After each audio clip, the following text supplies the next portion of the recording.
하나님 말씀은 열왕기하 11장입니다. 오늘 성경 말씀은 좀 잘 보셔야 됩니다. 열왕기하 11장 17절에서 20절. 우리 이번 주 내로 교회 환기하는 벤트 하는 공사가 진행이 됩니다. 그게 다 정리되고 교회가 그거 하면은 이제 주일날 예배, 수요 예배, 새벽 예배, 이제 다 현장 예배로 우리 주일은 지금 한 번만 드립니다. 근데 1부, 2부 이렇게 이제 공기 환기도 시키고 이제 그렇게 되어 갑니다. 이제 날씨도 추워지고 했는데 다들 가정에서 신앙생활 잘 하시고요. 열왕기하 11장 17절에서 20절 성경 다 찾아주시고요. 오늘은 우리가 미처 기억을 못하고 성경에서 잘 못 봤던 내용이 성경에 나옵니다. 아주 희한한 내용이 성경에 나옵니다. 열왕기하 11장 17절에서 20절 우리 다 같이 한 목소리로 한번 읽겠습니다. 여호야다가 왕과 백성으로 여호와의 세우고 여호와의 백성이 되게 하고 왕과 백성 사이에도 언약을 세우게 하매 온 국민이 바알의 당으로 가서 그 당을 회파하고 그 단들과 우상들을 깨뜨리고 그 단 앞에서 바알의 제사장 맏단을 죽이니라. 제사장이 관리들을 세워 여호와의 전을 수직하게 하고 또 백부장들과 가리 사람과 호위병과 온 국민을 거느리고 왕을 인도하여 여호와의 전에서 내려와서 호위병의 문 길로 말미암아 왕궁에 이르매 저가 왕의 보좌에 앉으니 온 국민이 즐거워하고 성중이 평안하더라. 아달랴를 무리가 왕궁에서 칼로 죽였었더라. 아멘. 우리 이렇게 읽으면 천천히 읽든지 빨리 읽든지 무슨 내용인지 잘 모릅니다. 왜 그런가 하면 이 내용이 스토리 위주로 이렇게 스토리를 이렇게 되어 있어서 11장 앞에 한번 보십시오. 지금부터 정신 바짝 차리고 한번 성경을 보십시오. 이런 일도 성경에 있었나? 그러는 게 있습니다. 아하시아라는 왕이 있습니다. 이 아하시아라는 왕은 유다 왕입니다. 정신 바짝 차리고 한번 들어보세요. 이 사람이 북이스라엘의 왕이 어려움을 당해서 좀 와서 도와달라 그래서 북쪽으로 올라갔습니다. 군인들도 데리고. 그런데 이제 올라가서 아람하고 대치하고 이렇게 좀 하는 동안에 북이스라엘 왕이 상처를 입었습니다. 이제 그러는 중에 북이스라엘에서 반역이 일어났습니다. 그래서 북이스라엘에서 예후라는 사람이 반역을 일으키고 북이스라엘 왕을 살해를 합니다. 그런데 보니까 남유다 왕이 북이스라엘에 올라와 있어요. 이 사람 이름이 지금 아하시아라 그랬잖아요. 그러니까 이 예후라는 사람이 북이스라엘에 자기 왕만 죽인 게 아니라 남유다의 왕도 죽여버립니다. 그러니까 북쪽에 이스라엘에도 왕이 없고 남쪽에도 왕이 없습니다. 근데 이제 지금부터는 이제 11장부터는 이 남쪽 이야기예요. 남쪽 왕이 북쪽으로 올라갔다가 거기서 살해를 당했습니다. 그런데 또 성경을 이렇게 보면 그 왕의 형제들도 다 어떤 계기로 다 죽었습니다. 그리고 이 아하시아라는 이 왕은 막내예요. 자기 형제들 중에는 왕이 될 사람이 없습니다. 그럼 지금부터 한번 보십시오. 11장. 아하시아의 모친, 이 아하시아는 남유다 왕이라 그랬고 북쪽에 올라가서 살해당했다 그랬습니다. 그 아하시아의 왕의 엄마가 있습니다. 모친 이름이 뭡니까? 아달랴라. 여기 나오는 사람 이름 모르셔야 됩니다. 좀 이따 딱 한 사람은 기억을 하셔야 돼요. 이 아달랴가 그 아들의 죽은 것을 보고 이 지금 왕의 엄마가 왕이 지금 북쪽으로 올라가서 살해당했잖아요. 그것을 보고 일어나 뭐라고 되어 있습니까? 왕의 씨를 어떻게 해요? 진멸합니다. 그러면 자기 아들이 왕이었잖아요. 그럼 왕이 누가 되죠? 그 왕의 자기 아들들 중에서 왕이 돼야 될 거 아니에요. 그걸 다 죽여버립니다. 다 죽여버립니다. 자기 손자들 다 죽여버리는 거지. 그러니까 이제 그때에 다 씨를 말리는 중에 북쪽에 올라가서 죽은 왕의 누이가 있습니다. 이게 누나인지 여동생인지는 모릅니다. 그 사람이 이렇게 두면 씨를 말릴 것 같으니까 그 중에 지금 아기로 태어나 있는 막내죠. 이것도 1살이 안 된 아이를 숨겨버립니다. 그러니까 숨긴 사람하고 숨김을 받은 아기 왕자하고 관계는 고모죠. 그렇죠? 고모하고 조카 사이죠. 고모가 완전히 아이를 숨겼다가 어디다가 숨기게 합니까? 예루살렘 성전에다 숨기게 합니다. 이제 정리는 됐죠, 그렇죠? 그럼 지금부터 얼른 한번 보십니다. 11장 1절 왕의 씨를 진멸을 합니다. 죽은 왕의 엄마가 2절 요람 왕의 딸 아하시아의 누이, 아하시아가 지금 죽었잖아요. 그 누이 여호세바가 이름 몰라도 된다 그랬습니다. 아하시아의 아들 누구를요? 요아스를. 요아스는 외우셔야 됩니다. 요아스는 진짜 죽었어야 되는데 고모가 자기 생명을 걸고 이 요아스를 숨겨줍니다. 침실에 숨겼다가 나중에 여호와의 전으로 빼돌립니다. 그래서 이제 2절 뒷부분 침실에 숨겨 아달랴를, 이 아달랴가 그 자기 할머니잖아요. 그 지금 숨긴 요시아의 할머니잖아요. 요아스의 할머니. 그래서 죽임을 당치 않았습니다. 그래서 3절 요아스와 저와 함께 어디로 갑니까? 여호와의 전에 몇 년 동안요? 6년 동안 아무도 모르게 성전 밥을 먹게 하면서 키웁니다. 누구를요? 이 요아스를. 요아스가 6년 동안 거기서 크는데 그러려 그러면 그 제사장이 거기 함께 해야 되잖아요. 이 제사장이 누굽니까? 그러면 이 지금 애기 고모의 남편이에요. 그 사람 이름도 여기 나옵니다. 모르셔도 됩니다. 누구만요? 요아스만 이름만 기억하시라고. 지금 그런 지금 아주 가운데에서 씨를 싹 말려가지고 이제 왕이 될 사람이 없잖아요. 그럼 누가 왕이 돼요? 이 여자가 왕이 됩니다. 그래서 이 여자가 여왕으로 있는 거예요. 근데 성경에는 이 여자가 여왕으로 있었다는 표현을 쓰지를 않아요. 그럼에도 불구하고 이 사람은 6년 동안 여왕으로서 막 얼마나 폐악스럽게인지 모릅니다.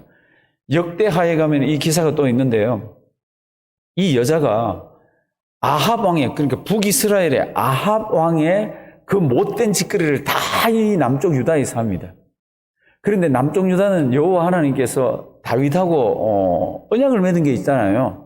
내가 내 왕위가 끊어지지 않게 하겠다. 그리고 너는 나를 잘 섬겨야 된다. 그러면 내가 너 왕위를 영원히 유지시켜준다. 이 언약을 맺었잖아요. 그래서 앞부분에도 보면 열왕기하 앞부분에도 보면은 하나님께서 유다 지역을 진멸하지 않은 이유는 그 언약을 기억하셨다는 성경들이 이렇게 나옵니다. 근데 지금 이제 겉으로 볼 때는 다윗 왕의 왕통이 완전히 끊어졌습니다. 완전히. 그러니까 이 이제 그 숨겨져 있는 왕자의 할머니는 지금 이 애가 있는 거 모르는 거죠. 그러면서 어마막지하게 이 유다 나라를 그렇게 다스려 갑니다. 이제 4절부터 보면은 제7년에 이렇게 되어 있습니다. 이제 이 아이가 숨겨진 지 제7년이 됐습니다. 그때에 여호야다가 제사장이에요. 그리고 이 여호야다는 숨겨진 고모의 남편입니다. 역대하를 가서 보면은 이 사람이 드디어 주변에 있는 신실한 사람들, 주변에 있는 하나님 잘 섬기는 백부장들, 그리고 제사장들, 레위 사람들을 잘 이렇게 해가지고요. 우리 왕자가 지금 살아있다. 그러니까 그 왕자를 왕으로 세워야 된다. 그 과정이 4절부터 이렇게 쭉 기록되어 있습니다. 그러면서 뭐 3분의 1은 어디를 지키고 3분의 1은 어디를 지키고 레위 사람들이 무기를 들고 병기를 들고 이런 것들이요. 쭉 이렇게 되어 있으면서 지금 여왕은 몰라요. 여왕은 모른 채로 지금 이렇게 해서 왕으로 세웁니다. 어디에서? 성전 그러면 지성소나 성소 아닙니다. 이 성전에는 방들이 굉장히 많습니다. 거기에서 왕으로 세워놓고요. 쥐도 새도 모르게 아무도 모르게 지금 이 일이 진행되고 누구든지 자기들이 지키는 이곳을 침범하는 사람이 있으면 다 죽여라 그랬습니다. 이제 그렇게 해서 쭉 가서 이제 12절 보면 굉장히 중요한 이야기가 나옵니다. 이제껏 북이스라엘의 왕이나 남유다의 왕이나 얼마나 신앙에서 떠났습니까? 그런데 이 제사장이요. 이 어린 아이로 1살이 안 됐던 애를 예루살렘 성전에서 숨겨서 키우면서 마음속에 얼마나 원했던 게 있는지 모릅니다. 그게 뭡니까? 이 나라는 하나님의 나라고 이 백성은 하나님의 백성인데 왕이 제발 하나님의 말씀대로 나라를 다스렸으면 좋겠다. 이게 가슴속에 자리를 잡고 있었어요. 그래서 12절 보시면요. 이 어린 왕자를 세워서 이제 왕을 세웁니다. 자기들끼리. 12절. 여호야다가 제사장입니다. 왕자를 인도하여 무엇을요? 면류관을 씌웠습니다. 그러면 이제 왕 완세 이러면 왕이잖아요. 근데 여기에서 끝이질 않습니다. 그 다음 뭐가 나와요? 뭐를 줘요? 율법책을 줘요. 그 어린 아이에게 그 두꺼운 율법책 아니면 무거운 두루마리 이 율법책을 주면서 왕이여, 왕은 앞으로 다른 어떤 일이 있더라도 여기에서 떠나면 되지 않습니다. 왕관보다도 훨씬 중요한 것이 이것입니다. 그러면서 이걸 이렇게 안겨주는 겁니다. 제가 한 말은 성경에는 없습니다. 그러나 지금 성경이 진행되는 것을 보면은 이 제사장이요, 그러니까 목숨을 걸고 아이를 보호하고 목숨을 걸고 지금 이게 대관식을 하는 거잖아요. 면류관을 씌우고 율법책을 주고 기름을 부어 왕을 삼으매 거기에 있는 무리가 박수하며 왕의 만세를 막 불렸습니다. 그러면 그 여왕이 이걸 알았습니까? 몰랐죠. 그런데 여왕도 성전에 와서 예배드리고 제사할 때가 있잖아요. 그러니까 13절. 아달랴가 이 여왕입니다, 이제. 그러니까 지금 왕이 된 사람의 할머니죠, 할머니. 아달랴가 호위병과 백성의 소리를 듣고 여호와의 전에 들어가서 백성에게 이르라. 이제 뭔가 왕궁하고 전하고는 가까워요. 지금 몰랐다 그랬습니다. 근데 뭐 소리들이 있으니까 지금 성전 있는 데로 가봅니다. 가봤더니 왕을 세워놓은 거예요. 다 죽인 줄 알았는데 조그만 애 하나가 7살이면 뭐가 하겠어요. 조그만 애 하나가 왕이 됐습니다. 그것도 자기가 할머니니까 어릴 때 봤잖아요. 이제 태어난 아기를 봤을 거 아니에요. 이제 그 아기가 왕이 되어 있습니다. 그랬더니 14절 뒷부분, 아달랴가 옷을 찢으며 외치되 뭐라 그랬습니까? 반역이라고. 이 모반한 거라 반역이라 반역이라 막 그러면서 그럽니다.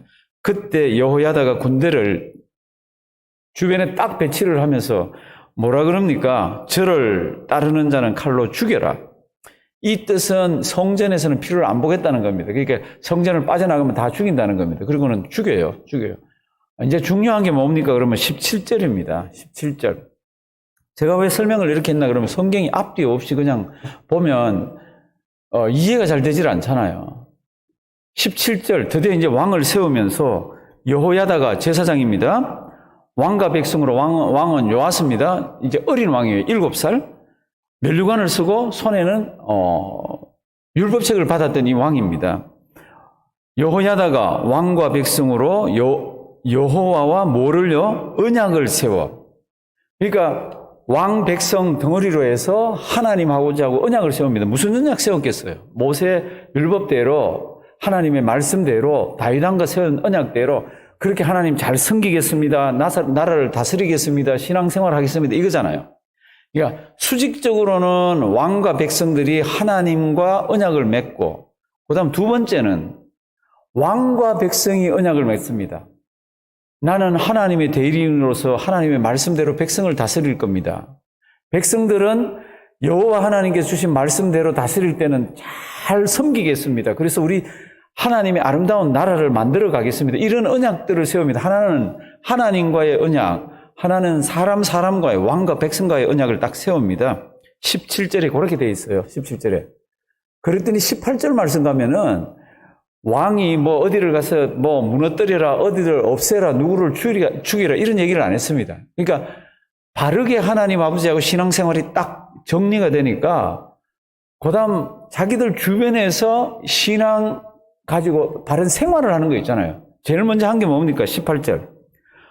온 국민이 어디로 갑니까? 바알의 당으로 가서, 세 번 영은 바알의 신당으로 가서 그 신당을 허물어 버립니다. 회파합니다. 성경 보시면 왕이 가서 이제는 우리가 하나님 앞에서 바른 신앙생활 하니까 저걸 가서 무너뜨려라 이렇게 해서 한 것 같은데 그게 아니에요. 하나님하고 관계가 잘 바로가 되고 그리고 자기들끼리 신앙생활 가운데서 잘 바로 되니까 그 다음 나타나는 게 뭡니까? 그럼 바른 신앙생활이에요. 오늘 설교 제목은 바른 신앙, 바른 생활입니다. 우리가 바른 신앙생활 하기를 막 원하는데 바른 신앙생활이 잘 안 되는 게 왜 그렇습니까? 그럴 때는 딱 하나예요. 바른 신앙이 제대로 안 돼 있어서. 바른 생활이 잘 안 되는 걸 보면 바른 신앙이 잘 안 돼 있어서. 그럼 바른 신앙이 있다면 그다음 뭐예요? 우리 생활이 딱 발라야 됩니다. 이건 두 개 같이 붙어 다닙니다. 그래서 교회라는 데는 바른 신앙을 가지고 바른 생활을 하는 사람들이 모여서 교회를 이렇게 섬겨가면서 하는 게 이 지상에 있는 교회입니다. 놀랍게도 지상에 있는 교회는 미국 교회가 뭐 어디에 있는 교회가 다 어렵습니다. 왜 어렵습니까? 첫째 신앙관, 둘째 생활관 이런 것들이 흐트러져 있을 때는요. 말할 수 없이 어렵습니다. 근데 오늘 이스라엘 백성들이 정리가 됩니다. 이제까지 이렇게 정리가 안 됐습니다. 7살 난 왕이 저 바알 신당을 무너뜨리려 이게 말이 됩니까? 못하죠. 그럼에도 불구하고 백성들이 바른 신앙, 하나님과의 관계, 인간과의 관계를 가만히 보니까 우리가 가지고 있는 신관, 우리가 가지고 있는 율법관, 우리가 가지고 있는 인생관, 우리가 가지고 있는 국가관, 섬기는 제사에 대한 모든 것들이 정리가 싹 되니까요. 그 다음 어떻게 됩니까? 생활이 바뀝니다. 그래서 이제 18절, 온 국민이 바알의 당으로 가서 그 당을 회파하고 그 단들과 우상들을 깨뜨리고 그 단 앞에서 바알의 누구요? 제사장을 죽입니다. 성도 여러분들, 당연히요. 어렵습니다. 어제까지 같이 제사장님 그러고 가서 제사 드리던 사람이에요.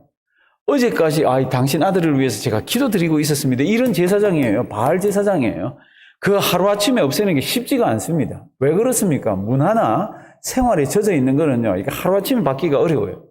그런데 이게 언제 바뀝니까? 바른 신앙을 가질 때, 하나님과의 바른 관계를 가질 때 이게 바뀝니다. 그리고 그렇게도 익숙하던 바알 신당들을 없애버리고 제사장들을 죽여버리고 이렇게 하면서 여호와 신앙들이 딱 서갑니다. 성도 여러분들, 이거 너무너무 중요해요. 이거 당연히 이렇게 해야죠. 성도 여러분들, 우리 신앙생활 할 때 총론이라는 게 있습니다. 신앙생활은 이렇게 해야 됩니다. 하나님은 이런 분입니다. 성경은 이런 분입니다. 성경이 우리에게 요구하는 것은 이런 겁니다. 이 총론은 다 합니다. 서로 사랑하라. 모르는 사람 어디 있습니까? 남을 나보다 낫게 여기라. 모르는 사람 어디 있습니까? 용서해주라. 모르는 사람 어디 있습니까? 7번씩 7번이라도 용서해주라. 알죠? 근데 강론으로 들어가면, 강론이 뭡니까? 그걸 나한테 적용시키고 그걸 가지고 신앙생활 하는 데 있어서는 너무너무 약합니다. 누가요? 21세기를 살아가는 하나님의 백성들이 사랑하라 그러면 사랑하는 거죠. 무슨 그게 이유가 있어요? 용서하라 그러면 용서하는 거죠. 무슨 이유가 있어요?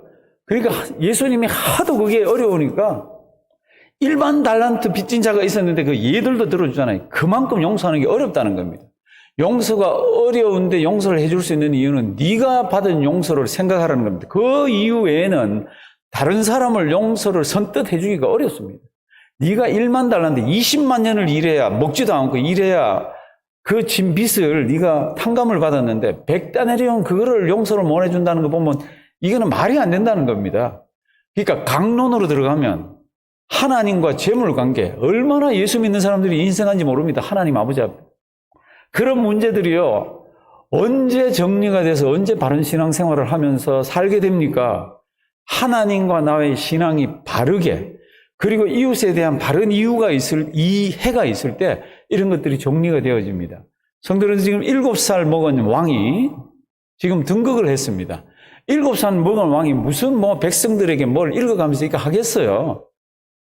그런데 제사장이 옆에서 하나님과 그 백성들, 왕들, 그 사이의 관계를, 그리고 사람 사이의 관계를 신앙적으로 잘 조명을 하면서, 근데 이건 우리 다 안다니까. 이걸 해줬더니 백성들이 그 다음에 움직여집니다. 그게 바른 생활입니다. 저는 우리 지금 아침에 나가는 이 말씀을 무겁게 받기를 바랍니다. 교회 신앙생활 3년, 5년, 10년, 20년 하셨으면 총론은 다 압니다. 모르는 사람 아무도 없습니다. 십자가도 알고 대속의 죽음도 알고 내가 어떤 죄인인지도 알고 다 압니다. 다 압니다. 그런데 나하고 뭔가 딱 부딪히면요, 용서도 없고 사랑도 없고 남을 나보다 낫게 여기는 것도 없습니다. 성도 여러분들, 교회는요, 인물이 다르고 학벌이 다르고 얼굴 생긴 게 다르고 배경이 다르고 다 다른 사람들이에요. 다 다른 사람들. 다 다른 사람들이 함께 신앙생활하면 다 다르죠. 그러니까 성경은 이렇게 얘기합니다. 그 가운데서 하나님을 잘 섬기고 교회를 세워 나가려면은 남을 나보다 어떻게 해요? 낮게 여기고. 근데 내가 잘났다고 그러면은 내가 남보다 낮고 남은 나보다 낮지가 않습니다. 그럴 때 나타나는 현상은 뭡니까? 교회가 어려워집니다. 시끄러워집니다. 그렇지 않은 교회가 지상교회는 없어요. 그럼에도 불구하고 우리가 이 말씀을 이렇게 볼 때 하나님께서 우리와의 관계, 그리고 하나님이 나에게 주신 성경의 지혜와 모든 것들을 이렇게 보면 내가 누군지가 나옵니다. 내가 누군지가 바로 정리가 되면은 남을 나보다 낫게 여기고 다른 사람을 용서하고 다른 사람을 사랑하고 하나님 제대로 섬기고 이게 정리가 딱 되어집니다. 오늘도 이 말씀 잘 기억하길 바랍니다. 이스라엘 백성들이요, 남쪽이건 북쪽이건 전부 다 우상 숭배한다고 정신이 없었습니다.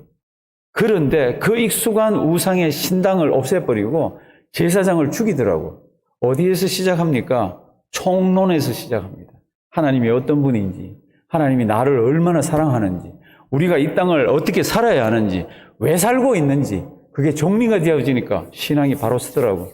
우리는 이것을 다 아는 사람입니다. 생활에 적용만 시키면 하나님이 은혜 주시는 그런 존재들입니다. 팬데믹이건 경제가 어렵건 뭐 어떤 일이 있든 우리 말씀대로 아름답게 신앙생활하는 우리가 되기를 주님의 이름으로 부탁드립니다. 살아계신 하나님, 참 어려운 말씀 주셨습니다. 생활에서 실천하는 우리 되게 해 주시옵소서. 예수님의 이름으로 기도드리옵나이다. 아멘. 하늘에 계신 우리